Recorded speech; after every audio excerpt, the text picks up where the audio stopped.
हमारी नई सीरीज का आप तीसरा लेक्चर अभी देख रहे हैं। पहले 2 लेक्चर मैं ऑलरेडी सोशल मीडिया पे डाल चुका हूं, तो जिन लोगों ने वो सीरीज नहीं देखी है, मतलब वो 2 लेक्चर नहीं देखे, प्लीज अभी देख लेना आप। अच्छा देखिए, इस सीरीज को बनाने का मेरा एक ही मकसद है कि मैं हर एक व्यक्ति को इंग्लिश को बिल्कुल बेस से उठा के पढ़ाना चाह रहा हूं, और मैं उस लेवल तक पढ़ाना चाह रहा हूं कि उसमें से बैठे हर किसी, मतलब आप में से बैठे हर किसी व्यक्ति को इंग्लिश बहुत बारीकी से समझ में आए। अब मैं इस सीरीज में नई चीज शुरू करता हूं, और वो चीज शुरू करता हूं वर्ब के साथ, कैसे उसको टेंसेस में यूज करते हैं। साथ ही साथ अभी वर्ब के बाद वर्ब कैसे लगाते हैं ये तो आपको सीखना ही है। मतलब मैं ये कह सकता हूं कि सर अभी टेंसेस जो होते हैं इनको ऐसे खोल के रख देंगे, मतलब इसमें कुछ छोड़ेंगे ही नहीं। इतनी बारीकी से टेंस बोलना सिखाएंगे आप लोगों को, यूज करना सिखाएंगे कि आपको मजा आ जाएगा। आशा करता हूं कि आप इस सीरीज के इस लेसन को पूरा लास्ट तक देखेंगे, एक एक चीज सीखेंगे। चलिए let's get started for the day. वैसे कहते हैं चलो शुरू करते हैं, तो उसे बोलते हैं लेट्स गेट स्टार्टेड। फॉर और भी तरीके, लेट्स गेट स्टार्टेड बड़ा प्यारा तरीका है। शुरू करता हूं सर। देखिए, अगर आपको किसी भी वर्ब को टेंस के अकॉर्डिंग सीखना है, मतलब आप जानना चाहते हैं कि टेंसेस क्या होते हैं, तो आपको एक बात समझनी पड़ेगी। क्या समझना पड़ेगा? कि हमारे ये जितनी भी वर्ब्स होती हैं, जिसे हिंदी में काम और क्रिया कहते हैं, इसकी अपनी एक फॉर्म होती है। जैसे मैं एग्जांपल के रूप में देता हूं, कोई भी एक वर्ब उठाते हैं, जैसे मेरा पढ़ाना, तो पढ़ाने को मैंने टीच कहा। सेकेंड फॉर्म जो होती है इसकी टॉट होती है, और थर्ड फॉर्म जो होती है इसकी ये भी टॉट होती है। तो यहां तक देखो, टीच, टॉट, टॉट, ये मेरी एक वर्ब होगी। अच्छा, यहां से मैं एक स्टेप और आगे सोचने के लिए कहता हूं, ये जो वर्ब की पहली फॉर्म होती है ना गाइस, इसी को हम एक और तरीके से लिखते हैं। वो तरीका क्या कहता है? आप इसे आईएनजी लगा के लिख दो। वैसे आजकल स्कूल्स के अंदर, क्लासेस के अंदर इसको ना फोर्थ फॉर्म बोल के पढ़ाते हैं कि भाई ये फोर्थ फॉर्म इंग्लिश की हो गई। तो आपकी चॉइस है सर। एक कहते हैं ना, एक वर्ड बोलते हैं इंग्लिश में, मर्जी आपकी है, जैसे चाहो वैसे बोल लो, मर्जी आपकी। तो उस इंग्लिश में ऐसे बोलते हैं, the ball is in your court.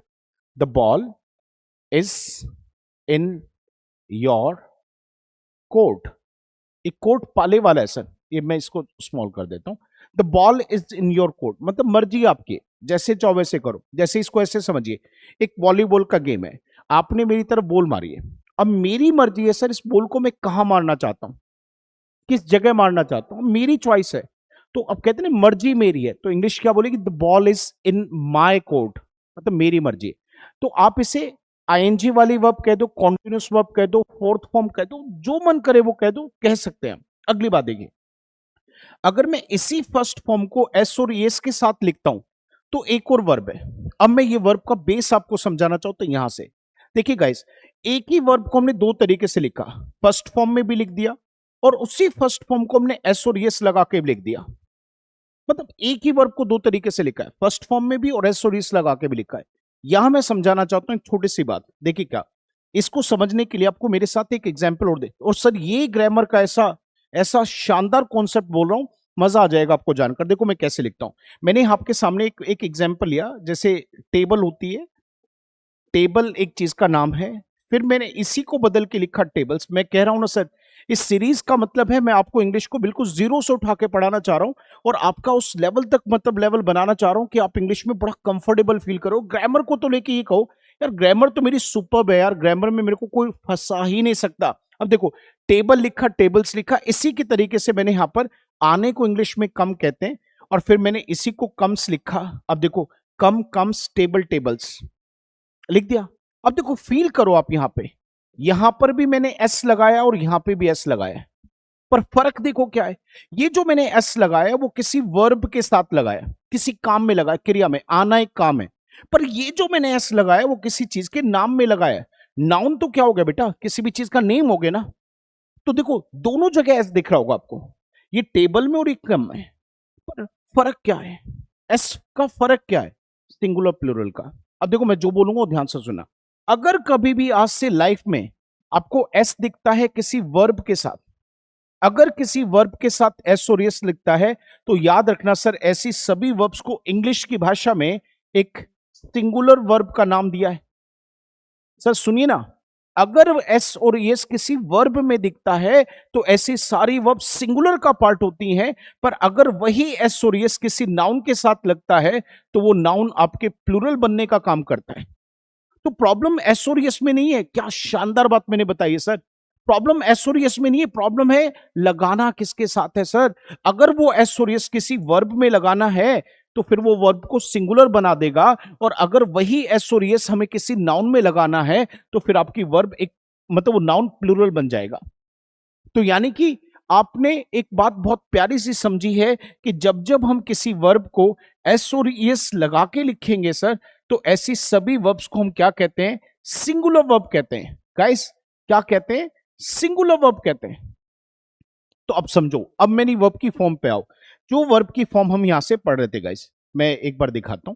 जो वर्ब की फॉर्म हम यहां से पढ़ रहे थे, अब उसको ध्यान से देखो। मैं लिख देता हूं दोबारा से, ये पुरानी स्लाइड्स थी, लिख देता हूं। देखो यहां पे मैंने क्या लिखा था, पढ़ाना teach, second form taught, third form taught. Sir tense मैंने कहा था इतने शानदार बनाने हैं कि टेंस में कोई नहीं अटका सकता। धीरे धीरे क्लास लेंगे, एक एक करके, मतलब छोटे छोटे सेशंस लेंगे, 15-15 20-20 मिनट के। वीक में 1 से 2 सेशन डालूंगा इस सीरीज का।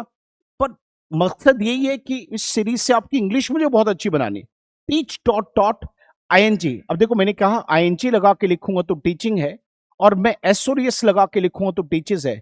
यानी कि एक वर्ब की जो फर्स्ट फॉर्म है, ये जो फर्स्ट फॉर्म है, इसे आप और मैं हमेशा प्लूरल कहेंगे। ये प्लूरल वर्ब होती है। क्यों कहेंगे प्लूरल? क्योंकि अगर वर्ब सिंगुलर कहनी थी तो सिंगुलर वर्ब में तो एस और एस होना ही चाहिए था, जो यहां पर लिखा है।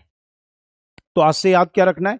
वर्ब की फर्स्ट फॉर्म प्लूरल है और एस और एस वाली वर्ब सिंगुलर है, और नाउन में इसका उल्टा है। जिस नाउन के साथ एस और एस है वो नाउन प्लूरल है, और बिना एस और एस वाला नाउन सिंगुलर है। वैसे और भी बहुत सारे नाउन होते हैं जो बिना इसके प्लूरल माने जाते हैं, वो अलग कॉन्सेप्ट है सर, वो बाद में पढ़ेंगे। इसी सीरीज में आगे आएगा नाउन के ऊपर। अभी ये समझिए सर, आई होप आपको बहुत अच्छे से बात समझ में आएगी। अब मैं एक बात जो बोलूंगा यहां से वो समझना। अगर आप में से किसी भी बच्चे ने अपनी लाइफ में टेंस पढ़े थे, ता ते ती चुका चुके चुकी रहा रहे रही गा गे गी करके, तो भाई साहब आपने बड़ी गलती कर दी। क्योंकि ता ते ती चुका चुके चुकी गा गे गी करके कभी टेंस नहीं पढ़ा जाता। टेंस अगर पढ़ना है तो ऐसे पढ़ा जाता है। कैसे पढ़ा जाता है? कि जो वर्ब की फॉर्म लिखी होती है इनको समझना होता है। क्या समझना होता है सर? ये समझना होता है कि हमारी इंग्लिश में जो टाइम होता है, जो समय होता है, जिस समय के बारे में हम बात कर रहे हैं, उसी के अकॉर्डिंग वर्ब लगानी होती है। यानी कि जैसा होगा टाइम वैसी होगी वर्ब। कितने टाइम है? 3 टाइम है। ये वाला प्रेजेंट, आएगा फ्यूचर, चला गया पास्ट। ये वाला टाइम प्रेजेंट, आएगा फ्यूचर, चला गया पास्ट। यानी कि जैसा टाइम मुझे लगाना है वैसी मुझे वर्ब लगानी है। तभी तो इंग्लिश में वर्ब की फॉर्म होती है। कोई पूछे आपसे वर्ब की फॉर्म क्यों होती है, तो आप एक ही बात कहना, टाइम दिखाने के लिए, सेंस दिखाने के लिए, कि जैसा टाइम वैसी वर्ब मुझे लगानी है। यानी कि प्रेजेंट का टाइम तो प्रेजेंट वाली वर्ब, पास्ट का टाइम तो पास्ट वाली वर्ब, और आने वाले समय का टाइम है तो आने समय वाली वर्ब। अब वो सीखना ही तो आपको टेंसेस में है। तो यानी कि रहा रहे रही चुका चुके चुके नहीं सीखेंगे, सीधा ये सीखेंगे कि कौन सी वर्ब से क्या टाइम की बात होती है और किस सेंस की बात होती है। सबसे पहले शुरुआत करता हूं आप सब लोगों से, बड़े ध्यान से सुनना। वो मेरी शुरुआत है, आपको 5 वर्ब की फॉर्म है ना, तो टेंस में मेरी शुरुआत जो आती है आपकी सबसे पहले वाली, वो आती है यहां से। किससे आती है भैया? एक तो वर्ब की फर्स्ट फॉर्म से, और एक इसी फर्स्ट फॉर्म के साथ मुझे लगा देना है एस या ईएस लगा देना है। ये मुझे समझाना है, ऐसे करके समझाऊंगा सर। अब सुनो, ये जो दोनों वर्ब हैं यहां पर, इसमें फर्क क्या है? फर्स्ट फॉर्म अभी मैंने बताया था क्या है गाइस, बताओ ना जरा, प्लूरल है। और एस और एस वाली वर्ब क्या है गाइस? सिंगुलर है। पर ये फर्स्ट फॉर्म और फिफ्थ फॉर्म एस वाली वर्ब ये दिखाती क्या है? तो मैं कहूंगा इंग्लिश में 4-5 काम इनके हैं। उनमें से पहले वाला आज की क्लास में सीखेंगे, बाकी धीरे धीरे करके सीख लेंगे। देखिए आज की क्लास में क्या सीखना है। अगर कोई काम मेरा हैबिट बन चुका है, अगर कोई काम मेरा रूटीन बन चुका है, अगर कोई काम मेरा हैबिट के साथ डेली का बन गया है, मतलब एवरीडे की एक्टिविटी बन गई है, हर रोज होने वाला काम बन गया है, या फिर वो काम हमारा परमानेंट है भाई साहब, फिक्स्ड हो गया है। यानी कि वो काम हमारा परमानेंट हो गया भैया, फिक्स्ड हो गया है, उसका होना तय है, फिक्स्ड है। या फिर वो काम हमारा फ्रीक्वेंसी के साथ लिखा जाता है, फ्रीक्वेंसी के साथ लिखा जाए। फ्रीक्वेंसी का मतलब होता है कितनी बार वो काम होता है, ऐसे करके हम बात कर रहे हैं। तो रिपीट करता हूं, ध्यान से सुनो। अगर कोई काम मेरा हैबिट है, या वो काम मेरा रूटीन है, या वो काम मेरा एवरीडे का है, या मेरा फिक्स्ड है, या फ्रीक्वेंसी है, तो ऐसे सभी सेंटेंसेस को हमें या तो वर्ब की फर्स्ट फॉर्म से लिखना है या एस और एस लगा के लिखना है। इसे एग्जाम्पल से समझते हैं। सर देखना जरा, मेरी जो माता जी हैं वो रोज सुबह 4 बजे उठ जाती हैं, 4 AM पे उठती हैं एवरीडे। अब फील करो, सर मेरी माताजी रोज 4 बजे उठ जाती, तो क्या ये रूटीन है? आप कहोगे यस सर रूटीन तो है ही, रोज उठ रही है वो। पर देखो, आपको क्या याद रखना है, जो सेंटेंस रूटीन के, हैबिट के, डेली के हैं, वहां पे या तो ये फॉर्म आएगी या ये फॉर्म आएगी। तो अब कैसे डिसाइड करेंगे? तो डिसाइड करना बड़ा आसान है। सर देखो, मुझे जो सेंटेंस लिखना है वो मुझे मेरी माता जी के बारे में लिखना है, तो मैंने लिखा माय मदर। एक सेंटेंस की सबसे पहली बात क्या होती है, हर सेंटेंस का एक सब्जेक्ट होता है। सब्जेक्ट मतलब उस व्यक्ति के बारे में बताना पड़ता है जिसकी बात करना चाह रहा हूं।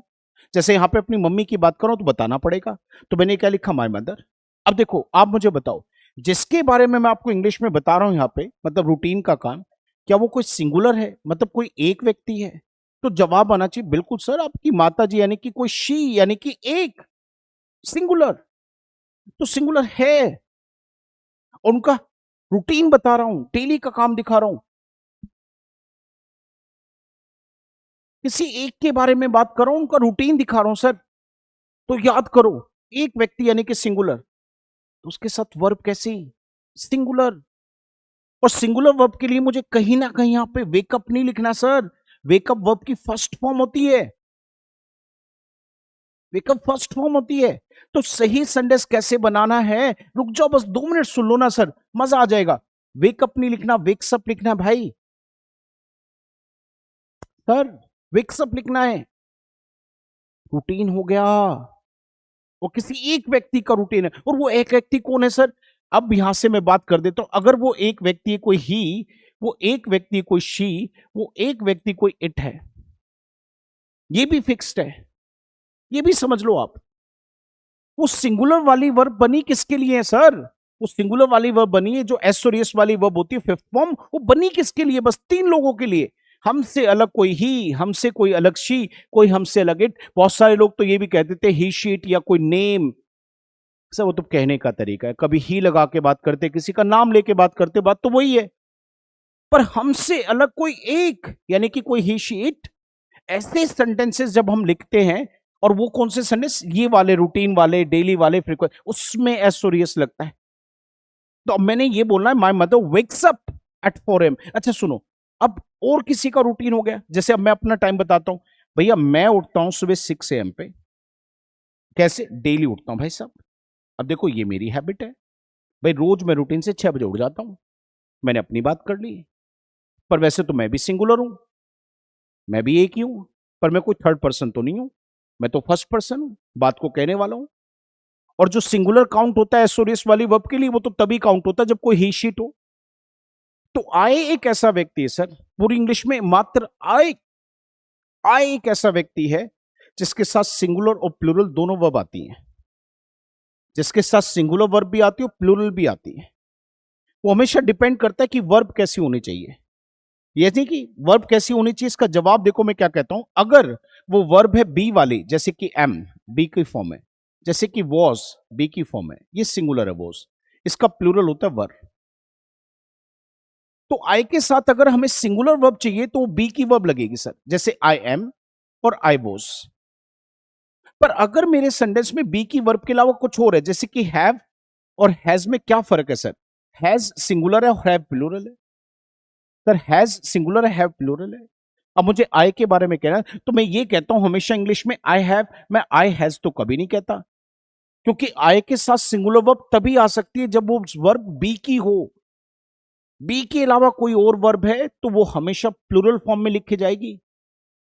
और जो फर्स्ट फॉर्म है सर, ये प्लूरल होती है, एस वाली वर्ब सिंगुलर होती है। तो जब मैं अपनी हैबिट दिखाऊंगा, अपना रूटीन दिखाऊंगा, तो याद करके सोचो कौन सी फॉर्म से दिखाना चाहिए, बताओ ना सर, कौन सी फॉर्म बताओ? First form. तो सेंटेंस क्या बना sir? I wake up at 6 AM daily, मैं रोज 6 बजे उठ जाता हूं। सर टेंस को अगर टिप्स पे करना है, बस एक बात दिमाग में डाल लो, टेंस एक ही तरीके से आ सकते हैं, ता ते ती चुका चुके चुकी रहा रहे से नहीं। सर मुझे अभी भी याद है, एक मेरे बड़े अच्छे मित्र हैं, सरकारी टीचर हैं, और वो बोले मुझे कि प्रदीप जी आगे चल के मैं भी कॉम्पिटिटिव एग्जाम्स की इंग्लिश पढ़ाऊंगा, तो आप बताओ पहले क्या पढ़ाते हो? मैंने कहा सर सबसे पहले हम बैंकिंग, एसएससी, कोई भी एग्जाम की तैयारी करें तो बच्चों को संडेस पढ़ना आना चाहिए, समय से रिलेट करना आना चाहिए, और समय से रिलेट वो तभी कर पाएगा जब उसको टेंसेस की समझ हो। तो उन्होंने कहा अच्छा बहुत बढ़िया। तो उन्होंने कहा कि फिर ठीक है सर, तो टेंस कैसे पढ़ाते हो? मैंने थोड़ा सा समझाया कि हम ऐसे पढ़ाते हैं कि उसको लॉजिकली समझाते हैं टेंस होते क्या है। तो उन्होंने कहा कि आप रहा रही रही चुका चुके चुकी था थे थी नहीं बोलते, मैंने कहा सर नहीं ऐसे तो नहीं पढ़ाते। बोले क्या सर प्रदीप सर आपको टेंस ही नहीं पढ़ाने आते फिर तो। मैंने कहा सर क्यों? बोले जब तक आप ता ते ती चुका चुके चुकी नहीं बोलोगे तो बच्चों को समझ कैसे आएगा कि कौन सा टेंस क्या है। मैंने कहा अच्छा चलो बताओ ता ते ती क्या दिखाता है। बोले ता ते ती वो सिंपल प्रेजेंट वाले टेंस की बात होती है जैसे मैं करता हूँ। मैंने कहा अच्छा चलो देखो मैं पढ़ाता हूँ। बोले हाँ देखो है ना ये रूटीन हो गया, पढ़ाता हूँ बार बार करता हूँ ऐसा काम। मैंने कहा अगर मैंने पढ़ाया होता सर अगर मैंने पढ़ाया होता तो मैं कामयाब हो गया होता। मैंने कहा दोनों में ता है। बोले अरे यार प्रदीप जी ये तो दूसरे वाला ता है। मैंने कहा भाई साहब बहुत ता है, बहुत ता है इंग्लिश में। अब समझो इस बात को बच्चों, हिंदी से इंग्लिश नहीं बनी है और ना ही इंग्लिश से हिंदी बनी है, तो अलग अलग भाषाएं हैं। हमें इंग्लिश से हिंदी को सीखने की मदद लेनी है, ट्रांसलेशन नहीं करनी है। और मैंने कहा सबसे पहली समझ इसकी है वर्ब की जो फॉर्म्स होती है वो क्यों बनी है, फर्स्ट सेकंड थर्ड फोर्थ क्यों बना है, टाइम दिखाने के लिए बनी है। जैसा होगा टाइम वैसी होगी वर्ब। 5 तरीके से वर्ब को लिखते हैं, उनमें से पहले 2 वर्ब देखिए, पहली फॉर्म और एसोरियस वाली वर्ब। और समझिए एसोरियस क्यों लगाया था। वो लगाया था उसको सिंगुलर में बदलने के लिए। और सिंगुलर भी किसके लिए बदला था आपने, कि अगर मुझे बात हमसे अलग किसी ही शी इट के बारे में करनी है, और वो भी कैसी बातें जिसमें रूटीन है, हैबिट है, डेली है, परमानेंट है, फ्रीक्वेंसी है, प्रेजेंट की बातों में, तो फर्स्ट और फिफ्थ फॉर्म में से फिफ्थ फॉर्म ही शीट के लिए बनी है। बाकी के लिए फर्स्ट फॉर्म। जैसे मेरी हैबिट है मैं रोज 6 बजे उठता हूं तो आई वेक्स अप नहीं आएगा। I wake up at 6 AM daily. I wake up at 6 AM. Sir ये एसएससी बैंकिंग के जो बड़े बड़े पैसेज आते हैं ना वो चुटकियों में सॉल्व होते हैं। अगर वहां पर आपको वो टॉपिक पढ़ के समझ में आ रहा है कि कहना क्या चाह रहा है, और अगर आप वहां पे हिंदी बनाना चाह रहे हैं तो भाई साहब अटक के रह जाओगे। नहीं होगा, जंबल्ड फॉर्म नहीं होगा, क्वेश्चंस नहीं होंगे, रिलेट ही नहीं कर पाओगे। तो मैं इसीलिए कहता हूं, मैं हमेशा अपने ऑनलाइन वाले सभी लोगों आपसे भी कह रहा हूं सर कि इंग्लिश पढ़ना है तो समझ से पढ़ना, रट के नहीं पढ़ना है। सर बताइए ना मेरे को, ये बात लॉजिकली समझ में आई? तो एक सेंटेंस फ्रीक्वेंसी के साथ देखो सर। अब मेरे सेंटेंस को देखना, आप इस सेंटेंस को ध्यान से देखना। मैंने कहा सर आई, अब बताना एम ऑफन। अब ऑफन का मतलब इस काम को मैं बहुत बार करता हूं। आई एम ऑफन, और यहां पे मैंने कहा एक second, watching movies with my friends on Sunday. अब देखो हर संडे तो मैं मूवी नहीं देखता, पर हाँ मतलब अधिकतर संडे ऐसे होते हैं, बार बार संडे के समय मैं चला जाता हूं। तो इसमें आपको ना एक चीज दिख रही होगी सर, ऑफन वर्ड से क्या दिख रहा होगा, क्या दिखा होगा गाइस, कि ऑफन वर्ड से यहाँ पे एक फ्रीक्वेंसी दिख रही होगी कि ये काम कितनी बार होता है। बहुत बार ऐसा होता है, बहुत बार मैं अपने दोस्तों के साथ, फ्रेंड्स लिखा मैंने, बहुत बार मैं अपने दोस्तों के साथ संडे वाले दिन मूवी देखने चला जाता हूं। तो रूटीन है मेरा, फ्रीक्वेंसी से बता रहा हूं। तो प्रेजेंट में जब भी फ्रीक्वेंसी से बात करेंगे तो याद करो क्या कहा था हमने, क्या कहा था, वही। अगर हैबिट है, रूटीन है, डेली है, फ्रीक्वेंसी है, परमानेंट है, first and fifth form. S वाली वर्ब, एस वाली वर्ब मेरे लिए यहां आ सकती है। वो बनी किसके लिए, कमेंट में लिखो ना। एस और इस वाली वर्ब किसके लिए बनी, कैसी वर्ब है, इसको ठीक कर दो। आई एम वॉचिंग नहीं, आई वॉच, वॉच। सर इस क्लास को मैं यही छोड़ूंगा।